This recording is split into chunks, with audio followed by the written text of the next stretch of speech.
सोचा था बीएड करके नौकरी पाएंगे। सोचा था बीएड करके नौकरी पाएंगे। सीटेट और एस्टेट क्वालिफाई करके बस यहीं तक आएंगे। बीपीएससी का अब होगा खेला। जी हां, बीपीएससी का होगा अब खेला। नौकरी पाने में ना जाने कितना होगा झमेला।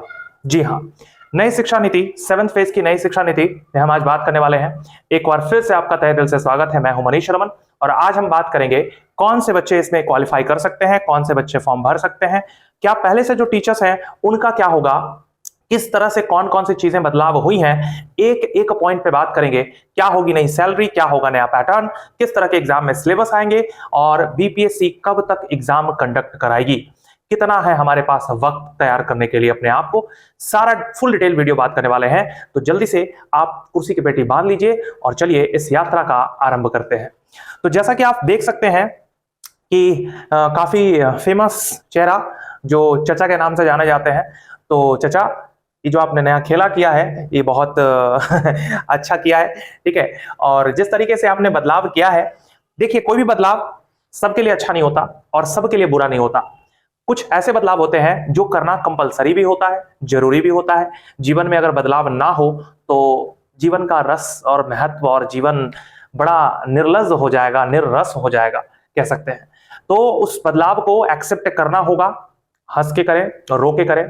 कुछ चीजें बदलाव होंगी तो दिक्कतें तो आएंगी और उस दिक्कतों के साथ आगे हमें बढ़ना होगा, चीजों को समझना होगा। और समझने के साथ साथ आज हम बात करेंगे बदल गई शिक्षा नीति नियुक्ति प्रक्रिया सारप। देखिए, बिहार शिक्षक बहाली में सबसे पहला क्वेश्चन आपके दिमाग में अगर आ रहा है कि कुल पद कितने हैं, ठीक है, नंबर ऑफ वैकेंसीज कितनी आएगी, क्या होंगे, कहां कहां पे पोस्ट खाली है, हम हर एक डिटेल पूरा बात करने वाले हैं, ठीक है। आराम से आप बने रहें, देखिए सब कुछ आपको हम बताने वाले हैं।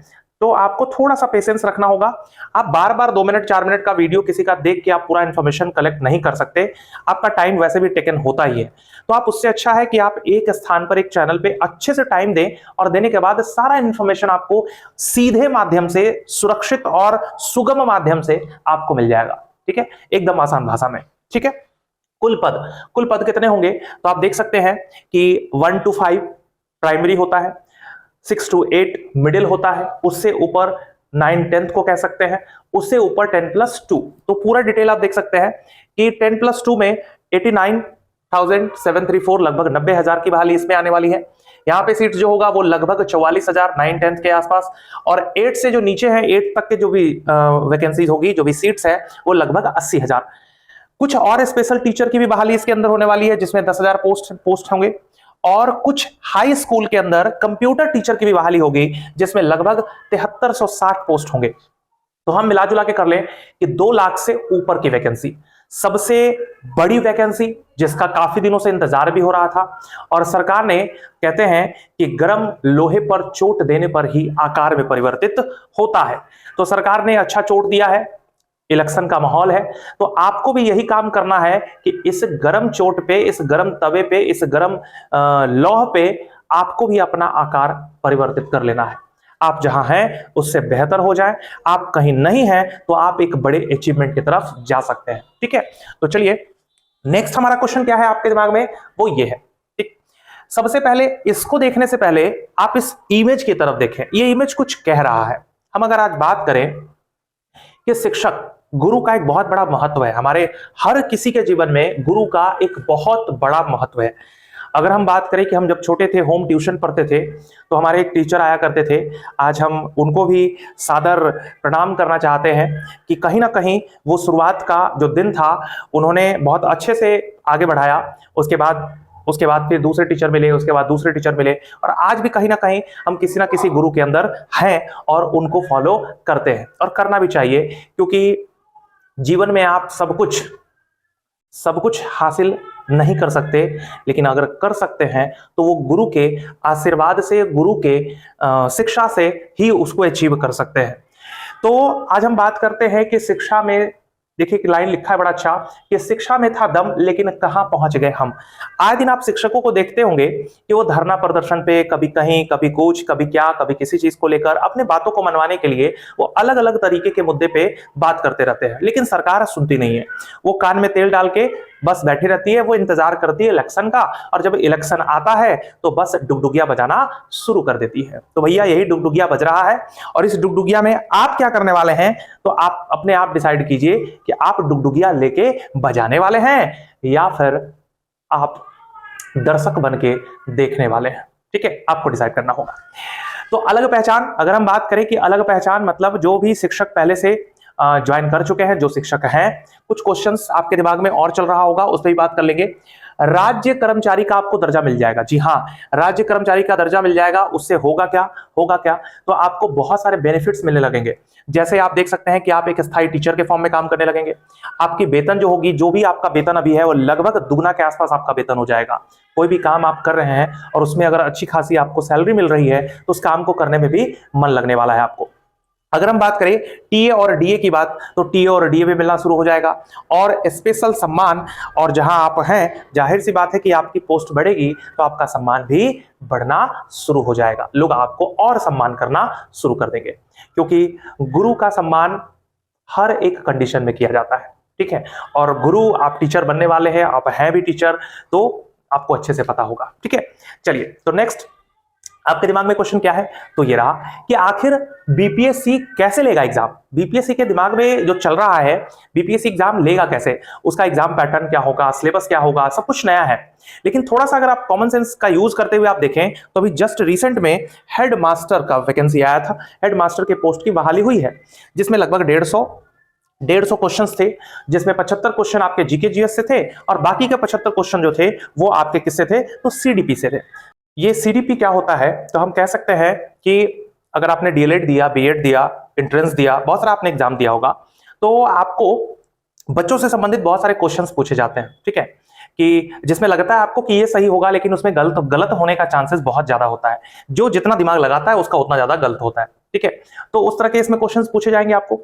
75 क्वेश्चन जीके जीएस से होंगे। कुछ यहाँ पे सिलेबस का डिटेल लिखा हुआ है, उसको आप देख सकते हैं कि यहाँ पे आप देख सकते हैं, ये रहा आपके सीडीपी से क्वेश्चन होंगे, आपके मैथ से क्वेश्चन होंगे, आपके साइंस और ईवीएस से क्वेश्चन होंगे। मैथ तो कंपलसरी है आपका, साइंस कंपलसरी है। अगर आप मैथ साइंस से हैं तब तो और बेहतर आपको करना पड़ेगा। हिंदी और इंग्लिश लैंग्वेज की बात कर ले तो हिंदी इंग्लिश से भी क्वेश्चन होंगे, और आपके जीके जीएस और साथ में करंट अफेयर के भी क्वेश्चन होंगे। रीजनिंग की अगर बात करें तो रीजनिंग से भी कुछ क्वेश्चन होंगे। क्यों? क्योंकि ये एग्जाम कंडक्ट करा रही है बीपीएससी, और बीपीएससी स्वतंत्र है इस चीज को कि वो अपना एग्जाम कैसे कंडक्ट कराएगी। लेकिन उसका भी एक क्राइटेरिया है कि अगर आप एग्जाम दे रहे हैं और जिस सब्जेक्ट में आप एक्सपर्ट हैं, जिस सब्जेक्ट से आपने फॉर्म फिल किया है, वहां पे आपको 50% क्वेश्चन आपको उससे भी दिखेंगे, और बाकी के जीके जीएस जो होते हैं वो आपको क्वेश्चन वहां पे दिखने वाले हैं। बहुत भारी नहीं होंगे क्वेश्चन, बहुत ही नॉमिनल क्वेश्चन होंगे। आप आराम से ये जो हेडमास्टर का अभी प्रीवियस ईयर का जो क्वेश्चन लगा है वो आप जाके देख सकते हो, आराम से आपको मिल जाएगा। ठीक है, चलिए तो कुछ क्वेश्चंस यहां पे है कि बीपीएससी कैसे लेगी एग्जाम। वर्ष 2006, जी हां, वर्ष 2006 की अगर हम बात करें तो उसके बाद से अब तक के सभी नियोजित शिक्षक इसके अंदर एग्जाम दे सकते हैं। ठीक है, अगर हम बात करें कि बिहार के बाहर के बच्चों का, तो बिहार के बाहर के बच्चे भी इसमें एनरोल्ड हो सकते हैं, वो फॉर्म भर सकते हैं, लेकिन उनको जो बेनिफिट मिलने वाला है, जो बिहार के बच्चों को वो थोड़ा ज्यादा मिलेगा और बाहर के बच्चों को थोड़ा कम मिलेगा, जो रिजर्वेशन कोटा होता है।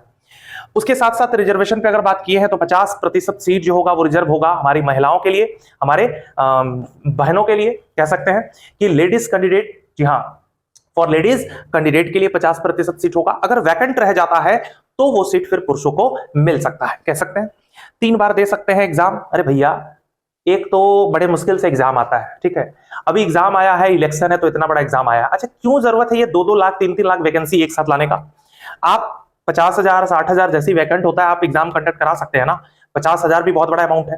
ये 4 बार एग्जाम हो सकता था, 5 बार एग्जाम हो सकता था। ठीक है, लेकिन नहीं, इसको डिले किया जाता है और लास्ट में इसका मजा लिया जाता है इलेक्शन आने पर। ठीक है, तो ये 3 बार एग्जाम दे सकते हैं, ये बेफजूल की बातें हैं। आपके पास ऑप्शन ही नहीं होगा आप देने का, एग्जाम ही नहीं होगा तो आप देंगे क्या? इसलिए आप सिंपल समझिए कि ये बहती गंगा में अगर आपने हाथ धो लिया तो भैया धो लिया। ठीक है, चलिए, नियोजित शिक्षक के लिए सिर्फ होगा पास होना। पास आपको सिर्फ करना है, क्वालिफिकेशन आपको, आपने बीएड कर रखा है, सीटेट कर रखा है, एस्टेट कर रखा है, आप जॉब में भी चले गए, अब उसके साथ आपको क्या करना है, तो आपको सिर्फ एक एग्जाम देना है, बीपीएससी का जो एग्जाम है आपको भी देना है, आपको भी फील करना है, लेकिन आपको सिर्फ और सिर्फ पास करना होगा। वो लगभग आई होप कि 40% के आसपास वो मार्क्स होगा।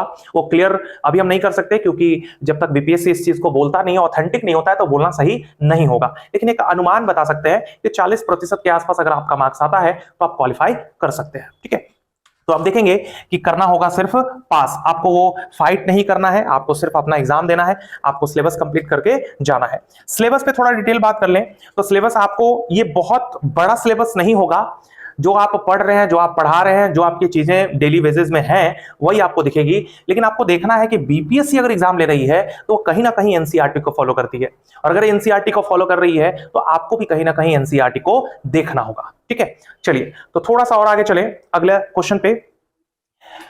कब तक होगा एग्जाम? बहुत बड़ा सवाल कि आखिर चलो समझ गए भैया कि एग्जाम होगा, बीपीएससी एग्जाम लेगी, लेकिन कब तक, कितना समय है हमारे पास, समय है भी कि नहीं है? इलेक्शन से पहले तो लेगी, तो हमको भी पता है कि इलेक्शन से पहले वो अपना भुट्टा सेकेगी, सरकार तो अपना भुट्टा सेकने वाली है। तो भैया अभी आपको बता दें कि 30 सितंबर एक डेट निर्धारित किया गया है, वो बीपीएससी ने अनाउंस किया था, 69 है ना, 68 हुआ, 69 के बाद 69 में कि कंबाइंड प्री टेस्ट लेगी, जो प्री टेस्ट होगा वो आपके 30 सितंबर तक होगा।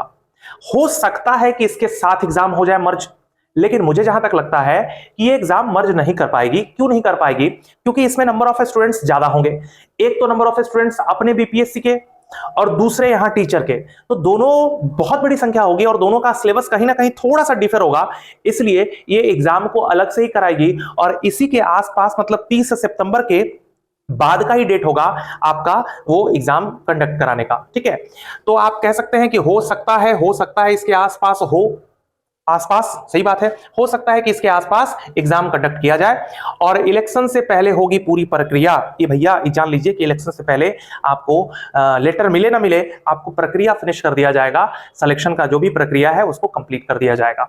हो सकता है आपको लेटर भी मिल जाए, जिस दिन वोट पड़ना हो उस दिन आधार कार्ड भी आपके पास हो और आपका ज्वाइनिंग लेटर भी आपके पास हो, और खुशी खुशी जाएं और बस उसी, समझ रहे हैं ना, लेटर के हिसाब से आप वोट कर दें। ये तो आपकी समझदारी होनी चाहिए। ठीक है, तो चलिए एक और लाइन बड़ा अच्छा लिखा हुआ मैंने कि अगर अब तक नहीं लगे हैं तो भैया लग जाइए। हाँ सही बता रहे हैं, अगर अब तक नहीं लगे हैं ना तो लग जाइए, क्योंकि अगर नहीं लगे हैं नहीं तो रह जाएंगे आप पीछे।